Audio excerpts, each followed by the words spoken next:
We're just ordinary people living ordinary lives until we see someone on TV win a $25,000 prize. Come on down. I'll play any game for 10 seconds of fame. Come on down. I'll make a deal, just let me spin the wheel. Come on down. To win $1 million, all you need is a little luck and thorough knowledge of multiple disparate trivial subjects. Hi, I'm John Baker. Welcome back to an all-new episode of the Come On Down to the Game Show podcast. Here alongside me is my co-host and friend, Jonathan Motney. Hey, John, how's it going? Thank you. Oh, it's good. Thank you. How's it going? Thank you. Yeah, we're back. Better than ever, honestly. I do feel better. I would like What was wrong before? I would like to say a quick shout out to all of our fans that send in pictures of their dead bosses. I think that the revolution, I didn't check the email it has started, and I appreciate your love and support out there in fan land. It's kind of like if you were to blame somebody for this, right, and you were the authorities, it'd be capitalism. Oh yeah, I was gonna blame Jason Sudeikis and Charlie Day. For the major motion picture film series Horrible Bosses. Yeah. Featuring Kevin Spacey, who did deserve to get murdered because he is a rapist of boys. Did he actually rape them, though? Are you saying you don't believe the victims? It depends on the victim. Think about what if Putin said he was raped? Yeah. Would you believe him? No. I wouldn't. You wouldn't believe him? I wouldn't believe him. That's kind of fucked up, man. Well, hey, you're letting your pre-existing biases determine what you believe. Biases. I think those are, when we look back on this time, the two words that are going to pop into my head are bias and unprecedented. What are the two words you think of in 20 years when you look back on these times in your life? What are the two words that will come into your head? Tacos and Squid Games. Squid Games is two words. Yeah, but not if you remove the space. That's a great point. Yeah. You really say that about any two words. You really can. Which is a trick that I've been using a lot that I don't know if a lot of people know about, is that if somebody says, describe this in one word, if you remove the space, you can use as many words as you actually want. It's like, honestly, life hack. Describe 2020 in one word. Well, there was a serious pandemic and a lot of people died, but no spaces. That's so smart. Thank you. So today we're going to talk about a game show, if you want to say. Actually, we're not going to talk about a game show today. No? Mm-mm. Why not? Was I lying? Oh, I see. So you're just kind of like following up on like the thing that I was alluding to there when I was saying if you want to call it a game show. Right. But no spaces. Game show with no spaces. First, we do have some sort of thing that I'm told is going to be tricky for me to read. Just the first line's a little tricky. When the sponsor wrote it, they were like, let's start off with a bang. Yeah. I feel fucking challenged. And let's make it a little tricky. Oh, yeah, tricky. I'm sure it'll be tricky because I can't read words. It's even easier to read when there's spaces between them, and it looks like there are. So. I did put spaces. Digital art for me? Yes. And for thee, I do decree, who has pixels for free, not we. You see, it's for him, her, he, and she. We. What Baker is trying to say is that we're officially jumping into the NFT world. Come On Down has begun production talks for some of the sickest digital art you've ever seen. Ever will see. We're beginning our Series A funding round for our 4,000-piece NFT collection called Podcast Pop Art. Each NFT piece will feature a bust of the most respected game show host of all time, Alex Trebek. From there, we'll make minor changes because that's what NFT art is. Very slight changes to the same background, resulting in thousands of slightly unique digital squares to make you think you're getting a lot of value for your hard-earned money that you'll be handing over to us. Some of the slight adjustments to the pieces include one eye patch, spiked yellow hair, two eye patches, spiked red hair, spiked yellow and red hair, spiked hair, but instead of hair, it's eye patches. So much fun and so cool. Remember, these are limited pieces of digital art that can be easily replicated, except you'll have a certificate of authenticity, which probably means something because it's the only rebuttal NFT has when you say, NFT heads have when you say, why can't I just take a screenshot of this? We're opening up the funding when we release this episode Tuesday, March 15th. Just send us any amount from $3,000 to $3,050 and you'll officially be a part of the only NFT launch from your favorite podcast.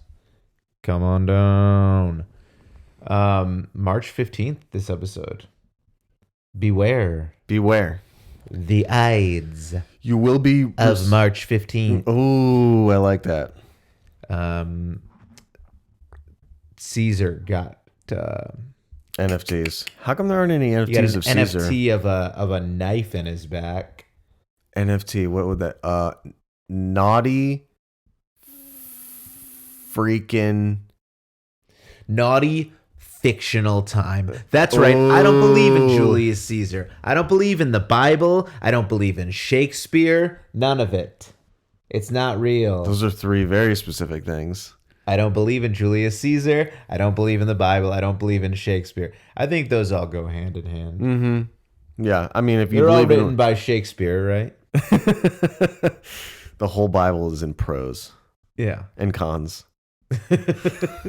What if, could you imagine if you opened up the Bible and on the left side it was like, murdering your brother, prose. God told you to do it. Get a cool story written about you. Cons. Don't have brother anymore. Pro. You get to see what it feels like to release the soul out of someone's body. Cons. You're the only person alive now who can have sex with your mom to reproduce and make the rest of human civilization. Pro. You get to have sex with your mom. Hey, there we go.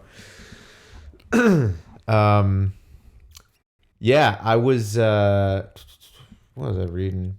The Bible. Yeah, I was reading the Bible. Oh no, in that book of Exiles, aka Exodus, Oh, okay. which I got yelled at for calling exiles. And then I got told more recently that this podcast should have a corrections corner. No, thank you. That would be longer than the podcast itself. Yeah, right. You know what the corrections corner is? Every week after my wife finishes listening to the podcast, the next 2 hours of my life are corrections corner. Here's what you do. Just record that, and then we'll play that as... So I assume it's just her berating you and you crying a lot for 2 hours? But sometimes it gets physical.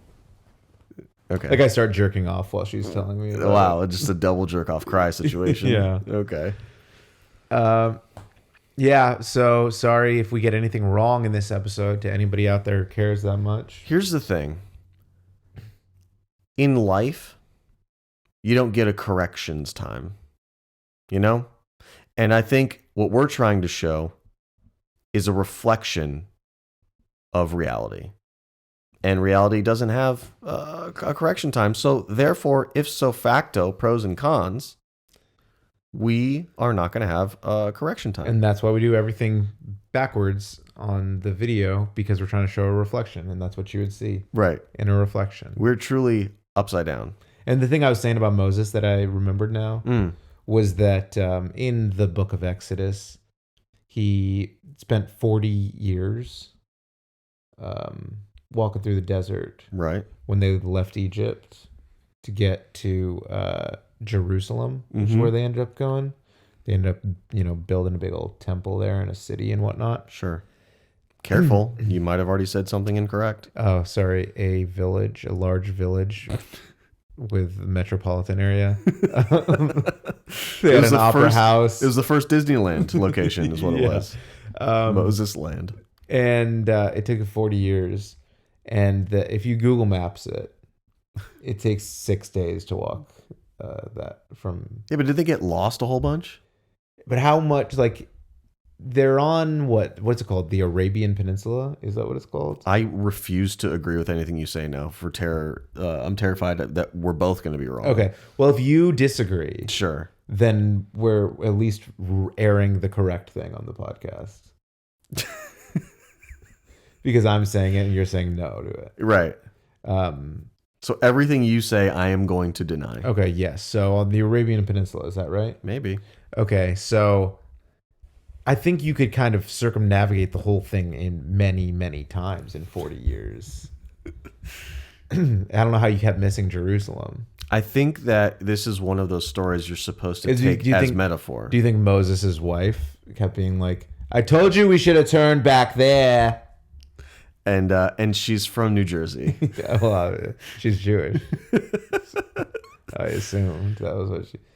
Do you think, or do you think that's a more modern thing? And you know what? I don't agree that Moses was Jewish. Just in case no? he wasn't. I think that's For the correction. I think that's a big part of who he was Jewish. Well, I don't agree. Okay. What about when God gave him the 10 Commandments because he was Jewish? It was 11. 11? It was What was the 11. 11th? I don't know. I'm You just don't know saying what the in case 11th there is an commandment 11th and it wasn't 10. Oh, okay. I just thought maybe you knew what the 11th was. I was like, don't clip your nails at work. That's fair. I guess I that's truly fair. think that was the 11th. Today, we're going to be talking about liars. Speaking of corrections corners. A bunch of liars. That's our new podcast. A bunch of liars. A bunch of liars. And we're just going to get on here and we're going to tell you lies for an hour straight.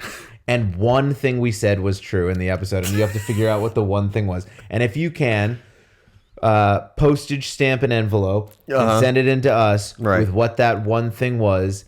And you could win a prize package. Do you want to know something kind of funny about that? What? I did that recently. Excuse me? So You mailed something to somewhere? I did. In the mail? With the postman? You know Coinbase? The guy with the satchel? Coinbase. It is a blockchain wallet, essentially. Yeah. It holds your fake monies. It's real. And so they're We got giving both sides covered there. they're giving away a whole bunch of money to try and increase visibility. The digital wallet of the future Correct. is giving away money in the fucking snail government mail. No, you can sign up and purchase some cryptocurrency, a particular type of crypto, and you'll be entered.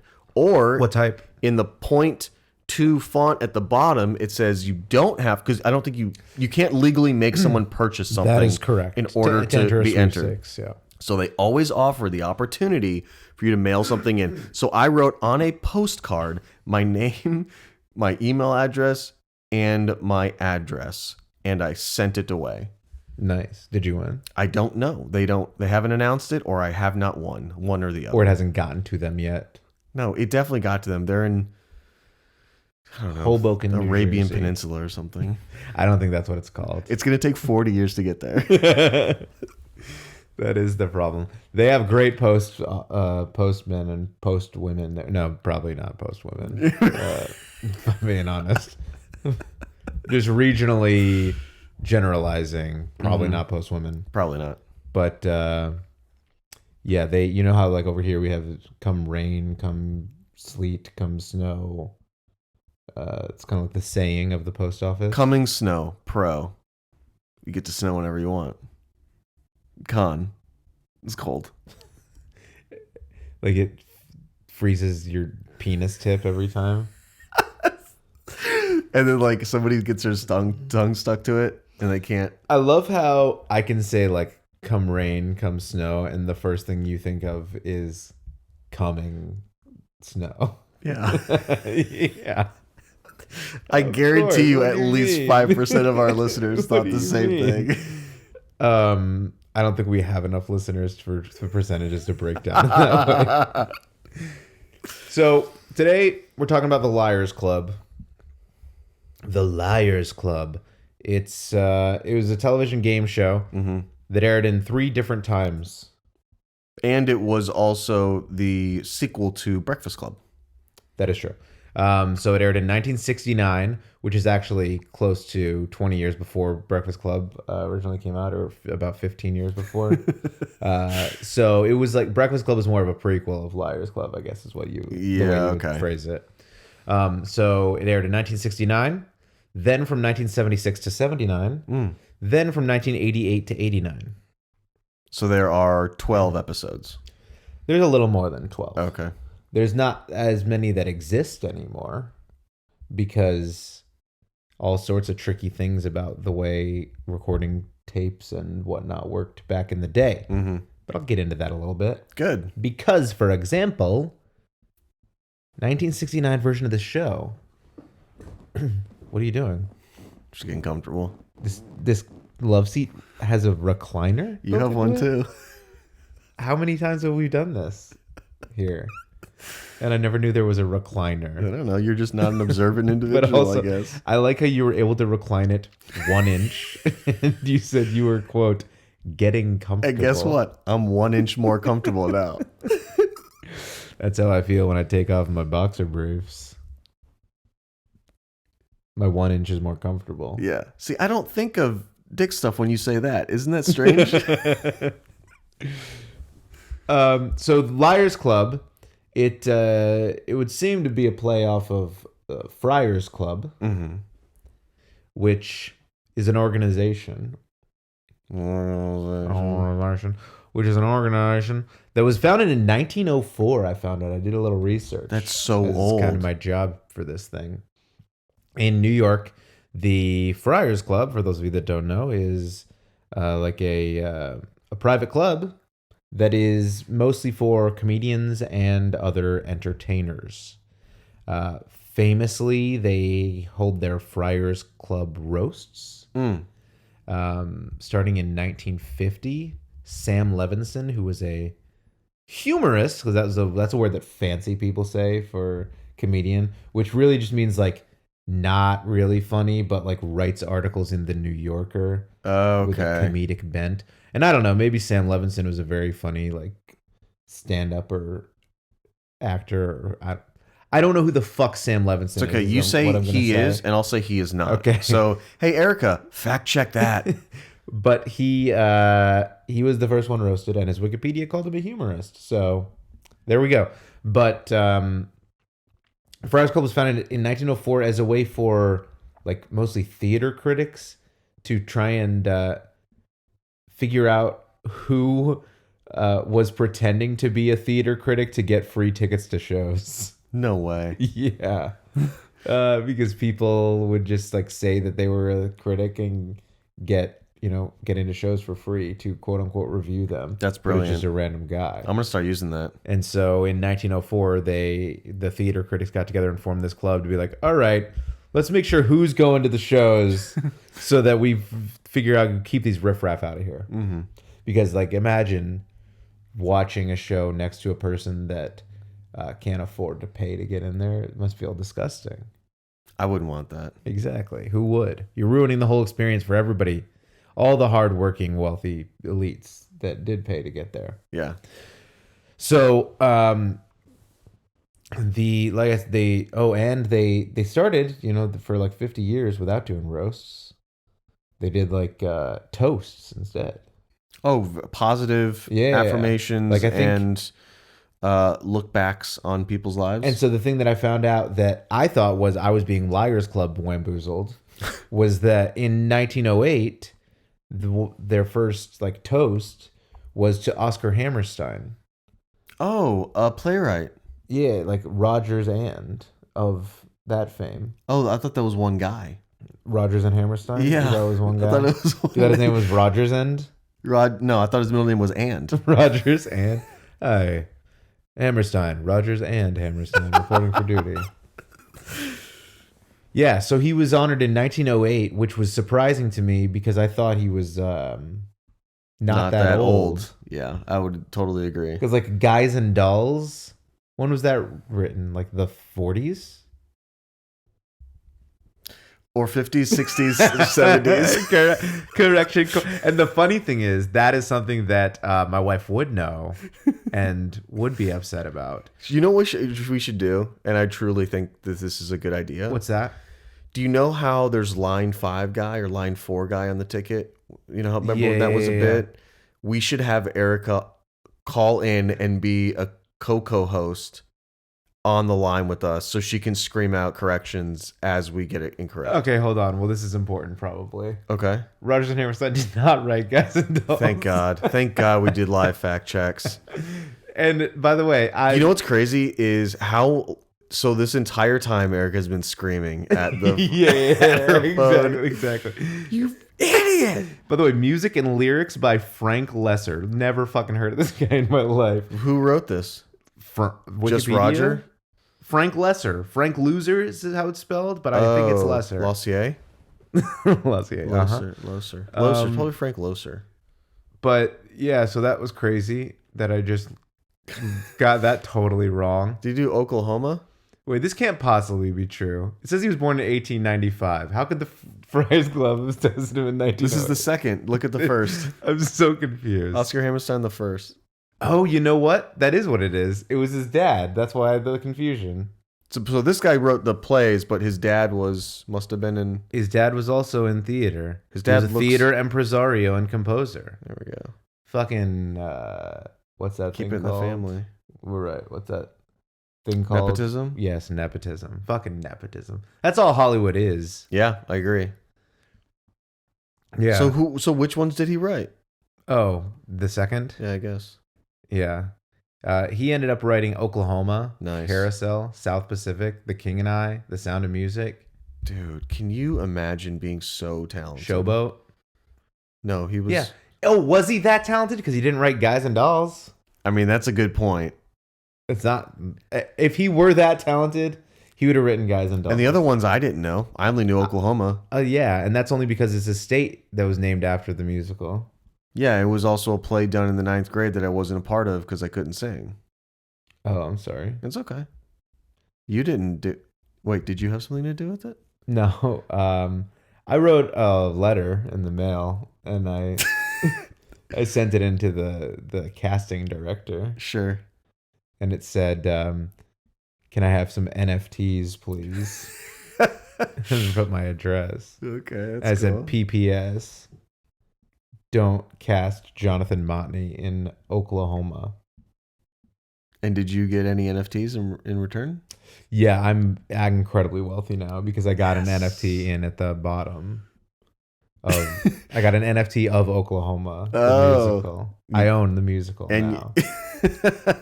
I think that's how NFTs work. It is exactly how NFTs work. It just doesn't mean anything. Like, I can own the Mona Lisa, but it doesn't mean I own the Mona Lisa. I'm a liar. Hot take. NFTs are the liars club of today. That's what I'm saying. If you own an NFT, you're in the liars club. You're in the liars club. There's a vending machine in Manhattan that you can buy an NFT out of now. That's not a thing. There's an NFT vending machine in Manhattan. No way. You know how there's a cupcake vending machine at Sprinkles? And a pizza one too. Really? Yeah, there's a pizza vending machine. That. It's in Japan, I think. Yeah, that's why I don't trust it. You fucking try and order a pizza and it just gives you a bomb if you're Hawaiian. Oh my gosh. Fact check that. So there's a vending machine where you can buy an NFT with a credit card, which is unusual because usually you need some Coinbase bullshit. Oh, oops. This is an NFT of different it's an NFT of vending machines. God damn it. So I own the vending machine and I can get all the Doritos and Gardettos out of it? No. It's Liars Club. By the way, there is no game show called Liars Club. We're just going to make up lies on this show and then just go Liars Club. It's the goal of this show. Oh, man. So in 1969, Rod Serling hosted Liars Club. Okay. And I Sounds am truthful. going to tell you that it was within the last 2 years that I found out that Rod Serling's name was not Rod Sterling. There is not a Rod Sterling. Not to my knowledge, no. There's not so if I search Rod Sterling, There's not one person in the world. It's been banned as a name. All right, that's what I'm telling you. It has been banned as a name. If you search Rod Sterling, it's going to give you autocorrect for Rod Serling. I guarantee it. What did I tell you? What did I tell you? He's right. Because everybody knows who you're talking about when you say Rod Sterling, because it's I'm going to call it a Mandela effect, even though it's just me being wrong. I'm going to pretend. Isn't that what Mandela is, though? Yeah, the whole Mandela effect. It's just a lot of people are people wrong. that are wrong that won't accept that they were wrong. But I will not cave on the Berenstein Bears thing. I refuse to accept. Every other Mandela effect thing, everybody is wrong and a liar and an idiot. But the Berenstein Bears one, I'll fucking go to my grave. Yeah. But if you think something else, if you think there was a movie about a genie starring Sinbad in the 90s called Shazam, then you're a fucking idiot. And a racist because it was a movie about a genie starring Shaq called Kazam.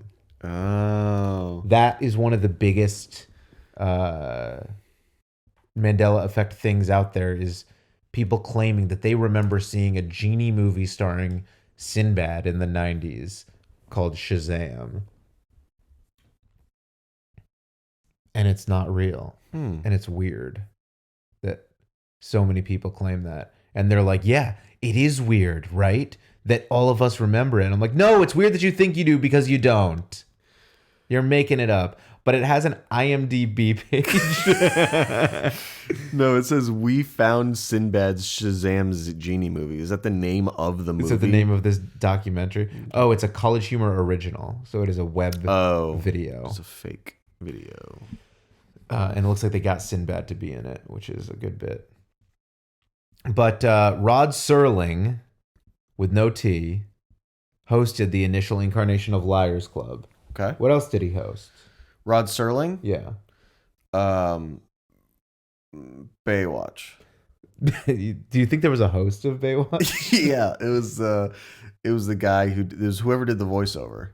You think it was Pamela doing the voiceover? Oh, no, I didn't think that. I don't think there was a voiceover either. Mandela effect. No, he hosted the Twilight Zone. He created the Twilight Zone. Oh, what a good show.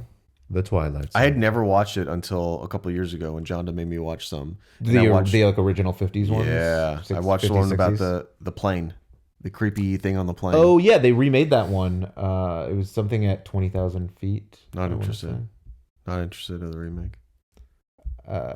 Why? Because it was a female. It was an all-female remake of that episode. Was it? No. Oh, no, that's not what they it. do now.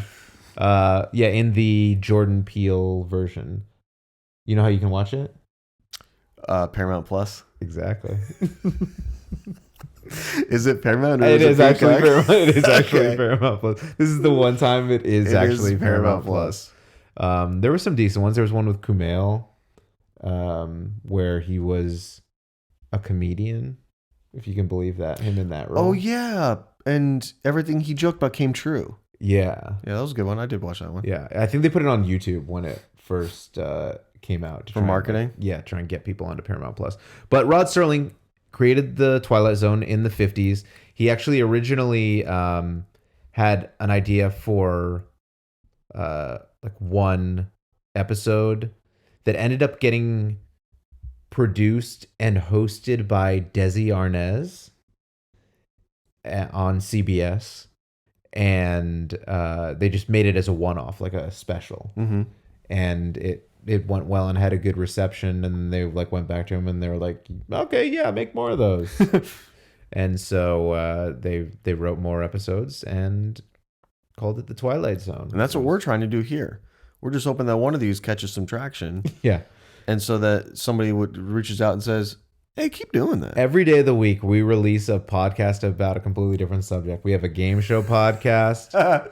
We have a shuffleboard podcast. We have a sports podcast, which I don't know much about. So it's kind of just Baker talking about sports. Yeah. And it's actually exclusively on Paramount Plus. On Paramount Plus. But you do have to have Peacock. It's very... So you do have to watch it in the Peacock app and have a subscription to that. But it's a Paramount Plus original. Yeah, that's true. So Rod Serling hosted the Twilight Zone, obviously. Then he died. Then they remade it a few times. I didn't know that he died in 1976. And have you been to Disney World? No, I'm a grown adult. So I don't go to Disney? So I don't go to children's places. The question is, in your life, have you been to Disney World? Here's the thing. Once, when I was six, when I was a 6-year-old child. Oh, God, you were such a fucking little bitch when you were 6. You went to Disney World? That's embarrassing. Hey, how many times have you been to a Disney-themed park as an adult with no children? Twice. Only twice? Only twice. Okay, so it's Steven that's been like 90 times? He goes to Universal Studios. Okay, it's still for children. Yeah. So there's the Twilight Zone Tower of Terror at Hollywood Studios that opened in 1994. That's one of the best rides I've ever been on. Right. That's what I'm saying. It's phenomenal. That is a great ride. And it's not there anymore though, right? No, it's still. So in Disneyland, they replaced it with like a Guardians of the Galaxy version of the same ride. But in Disney World, it's still the Twilight Zone Tower of Terror. Okay. And they're building a different Guardians of the Galaxy ride. Does it still like go up and down? Up and down, yeah. So it actually, when they made it, they wrote it and they were like, and they actually had, because you're like in an elevator shaft falling down, whatever, from the 13th floor of this building. And they worked with Otis, the elevator company, to make the ride. And they did it, and they were like the free fall. They were like, it's not as exciting as it should be. It feels like, and so actually the quote unquote free fall, you're falling faster than gravity. They're pulling you down at faster than the speed of free fall because it's more fun that way. That's scary, right? I remember it being exhilarating. It is very fun. And it's because there's something more fun about a theme park ride where you don't have the shoulder cover. Like all you have, there wasn't a shoulder cover? All you have on is like a seatbelt or whatever. That seems so or like dangerous. A lap bar. I think it's a lap bar. Yeah, that makes more sense. So it blocks your thighs in. But yeah, we went on that a few months ago when we were there. As grown adults. Yes, as grown adults, and my grown adult wife, just to be clear, if any police are listening. Hey, fact check that. Ended up accidentally holding hands with the woman next to her. Accidentally? It was hot. Let's fact check that. It was hot. They both, on the drop, like, reflexively, like, and like grabbed, and they both just grabbed each other's hands. Oh my gosh. So why did they kiss though? Well, also reflexively. When I'm terrified, I have to French something. Yeah. So Rod Serling was the initial host of this show. And also he was the host of the Tower of Terror that opened 20 years after he died. So how'd they do that? An impressionist and comping together clips from old episodes. Oh. Pretty cool, I thought. Because I didn't know he was dead way before that ride. So they kind of Tupac'd it. They did Tupac him way before Tupac, like before Tupac was dead. So we should call it Serling. Serling. So Tupac got Serling. Exactly.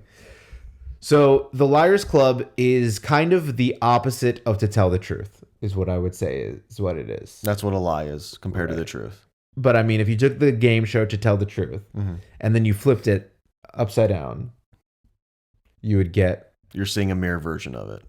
Like we're doing right now. Whoa, I'm actually holding up my left hand, but it looks like my right. That's crazy. There are 4 celebrity panelists, and in different incarnations of the show, a different number of contestants. I loved the 3. The 4 to the 3 was a great idea. So yeah, in the Rod Serling version, there were 2. Then in 1976, it came back initially just like locally in LA. On the local like network. PBS. On KTLA or whatever. Okay. And at that point in time, it was hosted by Bill Armstrong, who was just like a game show producer mostly. I've heard his name before. And then after 1 year of that, they decided, let's go in syndication with this thing. But, Bill Armstrong, you're a fucking nobody piece of shit. Wow. Let's get Alan Ludden up in here. We've talked about Ludds a few times on like a Password. Yeah. He was a Password host. And Alan Ludden took over for the next 2 years from 77 to 79. And it went back into national syndication. So I think for the Bill Armstrong year, they had 4 contestants. The Alan Ludden year, they peeled it back to... or the Alan Ludden years, they peeled it back to 3. Had to. Contestants. You prefer the 3. Well, yeah, because you get to choose which of the 4 panelists is telling the truth. So the 4th person is just like, well, you're with them because all the other ones have been chosen. Could they only choose one each. They couldn't re-choose them. Yeah. That's some bullshit. But there's 4 rounds, I guess, so everybody gets one first round pick. Correct. So, spoiler, there's 4 rounds of this game show. The way it works is there is an object, and that object is kind of nebulous in what it is and what it does. It's just an interesting looking thing. And then each of the 4 celebrity panelists describes to the audience and the contestants what that thing is. However, only one of them actually knows what the thing is. Right. And the other 3 are just like us at home in the dark, and so therefore making up It's just improv. what the thing is. They're improv-ing it. Just improv, and that's what lying is improv. That's true. Lying is God's improv. Yeah. Or Eve's, because she invented lying, that slut. Because of the apple situation. She was sort of tricked into eating that, though. She wasn't just going around trying to eat fruits. What do you mean? Why not? Well, the snake tricked her into eating it. Okay. Yeah, the likely story. A snake, a talking snake. Okay. No, I think I believe that. I think what the snake did is he spelled out the In his body. Eat it. But it like took forever to do Yeah, it. yeah. Well, if it was a really long snake, he could just do it in cursive That's true. with no spaces. Which is the devil's language. Which Eve said in one word, "Tell me what I should do," and then the snake spelled out in cursive, "Eat the apple, and everything will be okay." And then he also just spell out All one word. no, but remove spaces. Yeah. Well, there were no spaces because he can't. He did with his He body. couldn't break his snake body. Got it. Yeah. So they Fact check that. you can't fact check that, because what are you going to say? My sources say on Songs of Solomon chapter 13 verse 8. So, is it Solomon or Psalm? There's Psalms, Yeah. and then I think there's Song of Solomon. I think that's a book. I mean, it sounds I like a. think that's a book. But here's the thing. It's Sounds either like a book or it's not, and that's for you to decide. Do your own research. Do your own research. Yeah. It's coming up. Song of Solomon. And see, Ooh, in the Bible. this is why we don't do Nailed this, it. because look how long it took for us to do this. do And you now mean? our flow's off. I Yeah, can look it we're up. screwed. People are pretty bummed about trying to figure out how the Liars Club works, even though I feel like I've made it pretty clear. One person is telling the truth, 3 people are making something up, and then the contestants have to guess who is telling the truth. Here's a cool piece of information that we just found out. Britannica still exists. Like Encyclopedia yeah. Britannica. Remember when you were young? No, not very well. Me neither. Me neither. I was saying the other day to somebody, maybe you, I don't know. Maybe I said it on this podcast last week. Who the fuck knows? I'm so on drugs. That it was crazy to me to think, because I'm 35 years old right now. Aren't you? Correct. Yeah. So What if you were talking to somebody and you were like, I'm 35, aren't you? It's like how you ask people their age. I'm putting a reflection on myself. So I was thinking the other day about how little like I remember about high school at this point. Yeah. And then I was thinking about 10 years ago, how much I probably remembered about high school. Okay, I see. Like So I you see thought- people now, I'm on Facebook and it's like suggested friend. And then it's like, you have 83 mutual friends. And I'm like, who's this person? I have 83 mutual friends. And then I click on them and it says that I went to high school with them. And I'm like, I have no fucking clue who this person is. I've never seen this person in my life. Right. So still won't accept my friend request then. That's what it sounds like. Bazinga. So the entertainers, the panelists, each go through their explanation of what this object is. And then the 2 contestants in the Rod Serling version, the 4 contestants in the Bill Armstrong version, and the 3 in the Alan Ludden version, each guess who they believe is telling the truth. And it sounds like only in the Bill Armstrong version could everybody only guess one person. Yeah. In the other versions, you could duplicate guesses. It basically was a much better game show when you're able to guess multiples and there aren't 4 people. Right. So in the Rod Serling version, the way the game worked was... Did you just say Sterling? No, mate. Okay. I don't know. Fact check it. In the Rod Serling version, there were 4 rounds. At the end of 4 rounds, whoever had the most correct won $100. So did they not do the odds? No, they didn't. That was only in the 4 panel? Yeah, it was Okay. no, it was in the 4 and the 3. It was in every future version. Oh, got it. So in the revivals, the way that it worked was everybody started with $100 and you placed a wager of up to $100 per round on who you think is telling the truth. So you would bet $20 on this person in the first round, and if you are incorrect, you lose $20. If you are correct, you gain $20 and you have $120 now. Yeah. You obviously can only wager as much as you have in any given round, and only as much as $100. But the interesting thing is that in round 2, instead of being paid out 1-to-1, if you're correct, you get paid out 2-to-1. Holy crap. In round 3, 5-to-1. In round 4, a 10-to-1. Right, which are good odds. Yeah, so if you bet $30, you only lose 30, but you can win 300. So pretty crazy. And things in the later rounds decided the game because it didn't matter if you were up by $20 and the next person's $20 bet is worth 200.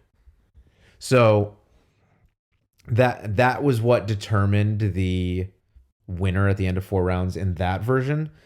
I liked that what the tiebreaker was. I looked into this. Yeah. And so if it was tied, then it's whoever betted Whoever betted Betty White. yes. Whoever bet more in the final round won. If they both bet the same in the final round and had a tie score, then it went to whoever got the most right throughout the game. Okay. If they all got the same amount right, then it went to before the game, you had to make a prediction of what your final score would be. Oh my gosh. And whoever's prediction was closest to the That's final like how score. the NCAA tournament does it on ESPN. Predict the final You score. have to predict the final score. So that's how they broke ties. The 4th round in all versions of the game, however, was a little different than the other rounds. Yeah. In the Rod Serling version and in everything other than the 2 Alan Ludden years, the way that the 4th round worked was they brought out a piece of art. NFT? Not yet. Okay. The remake that is inevitable will feature NFT art, I'm sure. They brought out a piece of art, and all of the panelists had to say what the title or the name of that piece of art was. Ooh. And you had to guess which one was the real name of that piece of art. Because art has some weird So there's some names. weird names in art. And then there's also some that are like Girl Jesus at the Feast of David with his friends. Like, it's true. with his friends. It's also at 3 p.m. Yeah, exactly. There's a lot of art that is titled like that. So you had to guess which was the real title. I don't think people would take the Bible as literally or as strongly as they would if it was called Jesus and Friends and not Disciples. Disciples just sounds way more legitimate. Jesus and Friends is what they would call it in like that's what the youth pastor would call it to make it more like hip and cool. Yeah. Like, hey guys, today we're gonna talk about Jesus and Friends. Who's friends with Jesus? Carl Malone. That's how they want to get kids in, is by using basketball players from the 80s. Carl Malone. What if that was a big selling point for kids today? They were like, if in some boardroom somewhere, and this is probably accurate because businesses are dumb and idiots. There's somebody in a boardroom somewhere that's like, all right, how do we appeal to the kids today? Ooh, what if we get Carl Malone? No, it's the one board member that's 102 Can we years get old. Carl Malone for this? So, in all but the Alan Ludden years, the 4th and final round was naming the piece of art. In the Alan Ludden years, what they did was they kind of flipped it on its head. Each of the 4 people, or the 4 panelists, had one unique thing. item, if you will. Yeah. And all four of them explained what their item was, but only one of them was telling the truth. Dang. Three of them, was lying.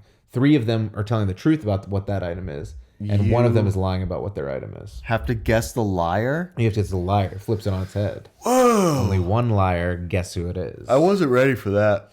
Yeah. So that's the big twist. It's a pretty big twist. It's the they completely do flip 180. the whole game upside down. Yeah, so that's the game. And the changes, in addition to the wagering from Rod Serling, are the prizes. Because you get however much money you had at the end, plus a prize, like this Tupperware set. Or yes, whatever. I want it. I want it. Who doesn't? And then there was also, if you got all four correct, a bonus prize. Of Rod Serling. Yes, you got Rod Serling. His decapitated frozen head. Just in case we need to bring him back for a new version of the Twilight Zone. That's Walt Disney. Yeah, but they seem like kindred spirits. Both of them are at Disney World, aren't they? Right. And Both, also, they're frozen heads, I mean. They're both at Disney World. everybody thought that his name was Walt Pisney, and it was a Mandela effect. What if it's an episode of the Twilight Zone Oh. that is about Rod Serling's name being somehow changed in the history books by a time traveler or something like that? And Rod Serling goes crazy because he's like, no, I know my name was this. Yeah. Let's do What do you it. think? Let's make that episode. What do you think? Where's Jordan Peele? Hey, Paramount Plus, hit me up. Or Peacock. Whichever one. Whoever wants it next. Yeah. Whoever wants That doesn't it. sound good. What? Whoever wants it next. Who wants it next? Who wants it next? They've done many revivals of the Twilight Zone without him. There was also that one other show that was very similar to the Twilight Zone that I can't remember what it was called. Breakfast Club. Thank you. Breakfast Club. The Rod Serling version, only 2 episodes remain in existence. No way. One of them was on a Twilight Zone DVD box set. And one of the producers of the show's sons put it on YouTube like 10 years ago. Nice. Illegally or legally? I guess that depends on the rights. Because it was a producer's son, so I don't know. But also, if you were like the legal owner of that, would you be like, hey, you can't put that on YouTube? Think about how much money I could be making off of this one episode of a game show. Well, you never know. That young porn producer bought the rights to Pamela Anderson and Tommy Lee's sex tape. And he made $17 million. And by the way, he didn't have to buy it. They just gave it to him because Pamela wanted it done and out of her life so she was badly. A charitable person. That's why. A Canadian charitable person. Yeah. And so he made $17 million. This episode brought to you by Hulu, home of Pam and Tommy on Hulu. Starring Sebastian Stan and Lily James as Pam and Tommy on Hulu. However, you do need to sign up for a Peacock account to get into your Hulu. And you will need to make sure that Paramount Plus is at least in the back of your mind while you're doing it. That's their tagline. Please be thinking of us. Just think about it. Just consider it at least. So, yeah, that's pretty much the Liars Club. What'd you think about it? It was really hard for me to get excited about this show coming off of a Repo Man or Repo Games. Why? Because you wanted to see more poor people suffer? No. You didn't like seeing Betty White being rich instead of poor? Betty White has 3 ages, and I dare you to tell me I'm wrong. Okay. 30, 60, and 90.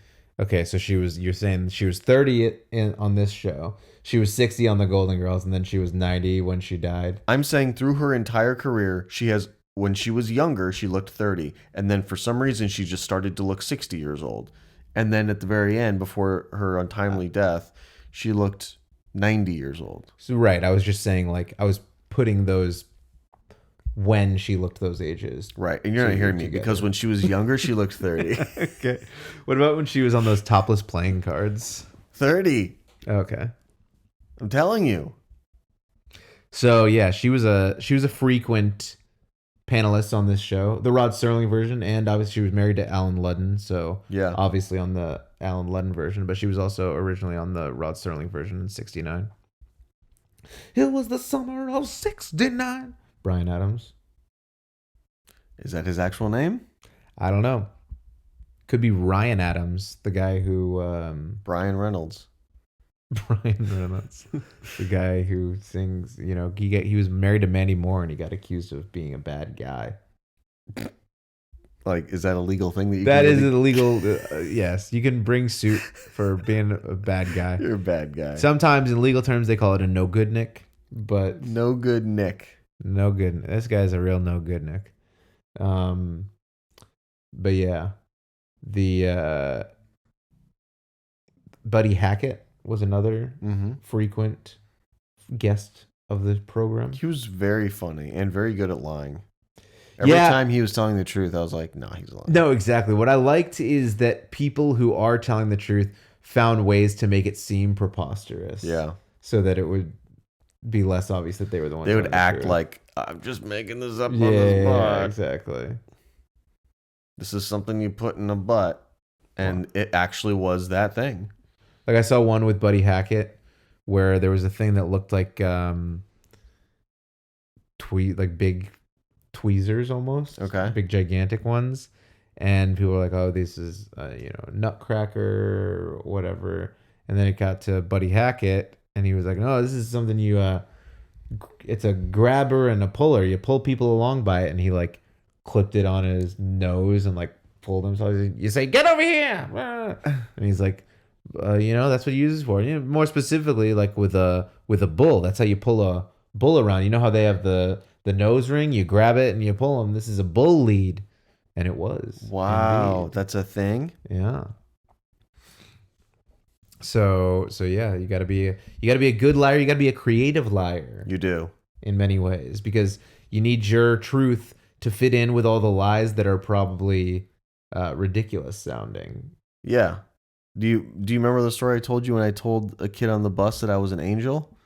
Yeah. I think I would have been so good at this game. Is that do you think the best lie? I would have been bad because I would have just used that same lie over and over. Like, what's this thing? Is like I'm an angel. So that you consider that the worst lie you've ever told? I think it's the most creative lie I've ever told. What do you think is the best lie you've ever told? Have you ever gotten away with a really good lie? No, I'm a very, very bad liar. No. I'm very bad. Oh. Because when I do lie, I try and speak quickly, and I don't give myself time to think of a good lie. So I'm just speaking and hoping it sounds like the truth by the end. I gotta start saying something. Yes, correct. Are you one of those people that gets really defensive in your lies? Yeah. Like all the tricks, like FBI trainers are like, when you see those documentaries, are like, look out for these things. I'm like, check, like down the list. I do it. Lawyer. Oh. Lawyer is all I gotta say. And that's what, if I was a panelist on the Liars Club and they were like, what's that object in front of you, John? I'd say lawyer. And it's an actual lawyer just laying on the... It's Moses. Ooh. Wait, lawyer? Moses is a lawyer? I think he was Jewish. Like his wife from Hoboken. Just to be clear, she's from Hoboken. We're not calling Moses' wife a hobo. That's true. Which would be kind of a funny diss for somebody. Your wife's a hobo. What? What did you say? Your wife is a hobo. No, I understood that. What do you mean by that? Your wife has a little bindle that she throws over her shoulder and hops on trains, okay? She's a hobo. And then Moses is just devastated. And he divorces her because he's like, I'm not married to no hobo. You think when hobos jump on trains, they go, no? No hobo. No, it's just whenever I get on a train, I have to say that. You wanna hop on this train over here? No hobo. Or like you're walking around downtown with a little satchel on a stick, and you're like, no homo. This is honestly just an easier way to carry this stuff right here. I had a shoulder surgery recently. I like to keep my pockets clear. So. Yeah. So what else did you like about this show, or dislike? That's about it. So far, what I got from what did you like about this show? You said Betty White is 30, 60, and 90. This is what I got. Okay, hold on. Okay, hold on. I like the way the points were displayed because it wasn't like a digital screen. It was one of those. Yeah, because they didn't have that invention yet. Flip tracks or whatever they're called. Yeah, it's the same way they keep score at a middle school girls basketball game. There's some guy over there, and he accidentally flips the wrong amount, and then he's got to look around, he's got to turn the thing, he's got to flip it back. I liked it because it reminded me that stuff used to have character before computers and screens were invented. Yeah. And then I like how quickly they got into the game. It was like, no bullshit. These people are lying. These have to guess. Let's go. Like, here's your first object. And then I felt like the time limit that they gave for the contestants was really good. Nobody ever went super long. And if they did go long, they would kind of joke about it, but then quickly end. Mm-hmm. So I like that it wasn't just this long, drawn-out lie that this guy just kept going on. And then I liked the switch from 4 to 3 contestants. I feel like it made more sense. And also, I didn't even realize, but I did see 2 episodes. One of them, they were allowed to only choose one. And then the second one, the 3 contestants, they were allowed to choose multiple. Yeah. I don't know. You just made me think of that Tim Robinson sketch with Bob Odenkirk. Yeah. Where he's like, oh yeah, his daughter wants to go get ice cream, and he's like, oh sorry, it's too cold out, and when it gets too cold, they have to shut down the ice cream places. And he sees Bob Odenkirk, the guy next to him, sitting there, and he like kind of winks at him. And Bob Odenkirk's like, yeah, you're right. Your dad's right. They do have to close it down because the equipment gets too cold. It freezes up. They have to close it down. And he's like, yep, that man's right. And he's like, your dad and I are old friends, right? And he like winks at him. We go way back, your dad and I. Oh, I have a beautiful wife. Your dad knows all about my beautiful wife. Oh, she's so beautiful. I collect classic cars. Your dad knows that. And he keeps like he just making keeps them better going. and better. He's like, I have doubles of all of them, actually. One for riding and one for collecting. No, triples. Except the Barracuda. I've got triples of the Barracuda. Right? Right? And if that's not true, then the stuff about the ice cream store isn't true. Yeah. So it's all true. It's so good. I love it. But yeah, that's the kind of drawn out elaborate lie that I think you are glad that you didn't have to sit through. Yes. But what if it was that funny? I would love it. But it's not Bob Odenkirk doing it. It's true. How would you make it better?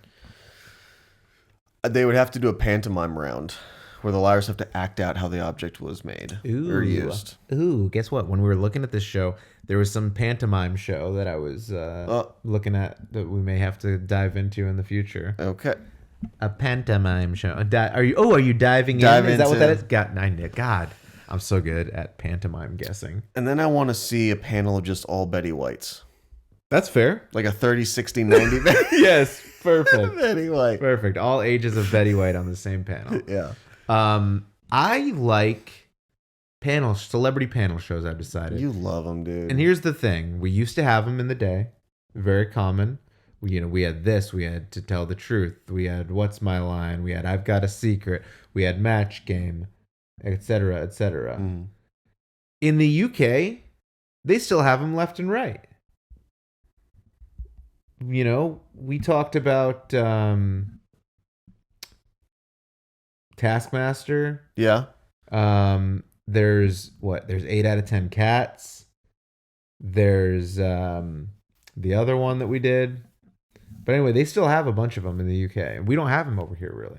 Like, we have a revival of To Tell the Truth or whatever, and it's like 6 episodes during the summer, and the celebrities kind of change up every episode. Like, you don't have that like residency that they had back in the day, especially like Betty White. She wasn't on every episode of this show, but she was on a bunch of them, and things like that. Like, I think we it's just not something the American people want to see. Yeah, they want to watch what? Fucking Jake Tapper or what's that broad's name on The View? Joy Behar. That's exactly who I was thinking of. Joy Behar, who said she's really upset about what's happening in the Ukraine because she's been trying to go on vacation to Italy for 4 years, and how is this going to affect Western Europe? And can she have a safe, luxurious vacation to Italy or not? But to be fair, she has been waiting like 4 years to go on vacation. Yeah, I mean, I get it. With COVID and everything, and now this on top of that, white people dying instead of the usual brown people, it's quite upsetting. It's quite upsetting. Ugh. Their skin is similar in tone to mine. And that's... So I'm hurt. I'm upset about it. I can feel the pain. Wow. You can see yourself That's in true. that individual. That's true. That's a good point. Yeah, that's Liars Club. I think it's fine for this type of show. Yeah.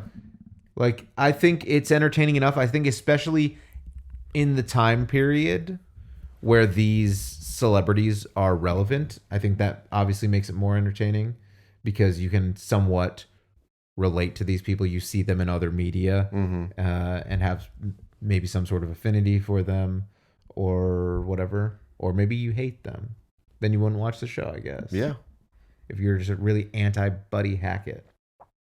That guy couldn't hack it. What about a Twilight Zone episode where Buddy Hackett... Yeah. He's got Buddy Holly. He is Buddy Holly. Yeah. Everybody named Buddy the elf, is the same person. Buddy, those are the only buddies that I know. Buddy Boeheim. He's Jim Boeheim's son. He's a player for the Syracuse basketball team. Okay.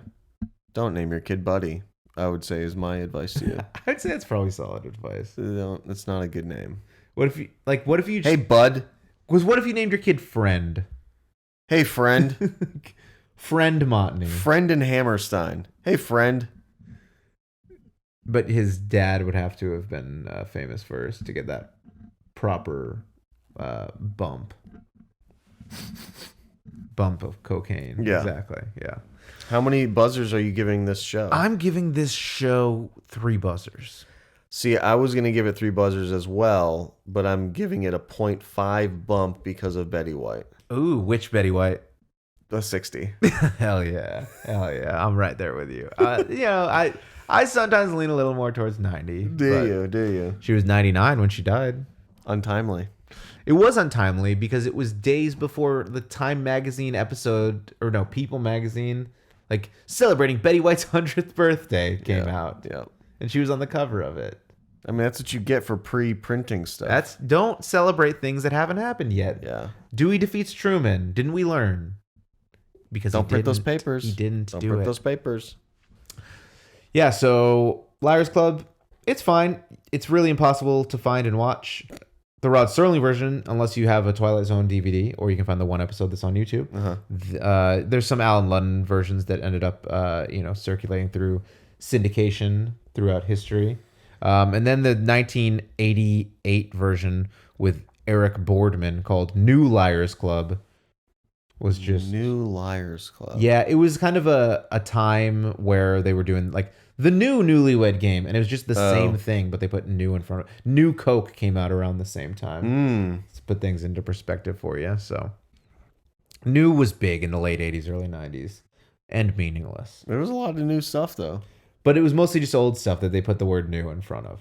Yeah, and we don't do that nowadays in our society. We don't fuck around. Now we call it 2.0. We just call it Jurassic Park, and we're like, you'll fucking see it because there's nothing else that you're doing.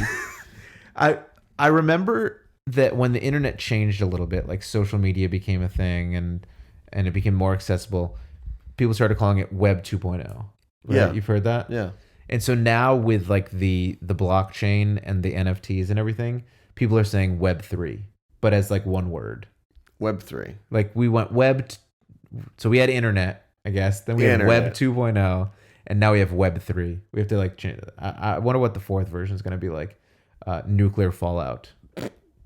Web 4. And it's coming any day to a door near you. Web 4 is a big cutout of a computer screen and people dancing behind it as to mimic as if it was on the internet, but it's actual people performing. That sounds phenomenal, and I'm in. All right, until next time, keep lying out there, guys, until you get really, really, really good at it, and then you can be on a game show. Or a politician. Whoa. Or my dad.